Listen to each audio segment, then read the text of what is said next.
A lot of people who have waited years to get their moment before a judge, and they are not afforded that moment because the government is shut down. Well, it's the impact you might not have considered. The partial government shutdown has forced the cancellation of more than 43,000 immigration hearings so far nationwide. And for some of those people who are waiting and hoping for their immigration cases to be heard, it is a matter of life or death. RTV6's Derek Thomas shares the story of one man who is not giving up. Please give me the opportunity to stay here in this country. Through an interpreter, 39-year-old Samuel Tolosa is saying what he would tell an immigration judge. His story begins in 2004 when he was a corporal and part of the multinational forces assisting the United States in Operation Iraqi Freedom. Tolosa won a Bronze Star for fighting valiantly, armed only with a knife when his unit was pinned down and had run out of ammunition. He protected the wounded until reinforcements came.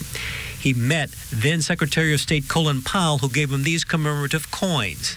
Fast forward years later, vigilantes visited his home in El Salvador and demanded that he join them. He refused, and 3 visits and 3 beatings later, he headed to America seeking asylum.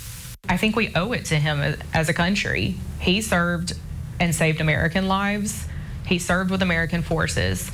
And if anyone's deserving of asylum, I think we should protect him and offer to protect him and his family because he protected us. This is Tolosa's family. He and his wife have 4 children. The vigilantes have threatened to kidnap them. I'm very scared that they're going to kill them. Tolosa's case came to a screeching halt when a judge ruled that his updated fingerprints were not included in his application, and therefore she was ruling against him. That judge is not in their office right now. That court is not open, and that's further delaying his case. Tolosa and his attorneys are not giving up.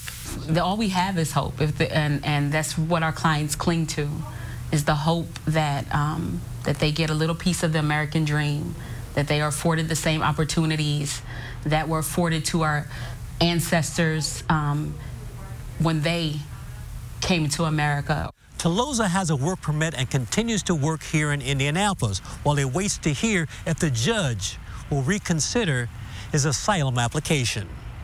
Derek Thomas, RTV6.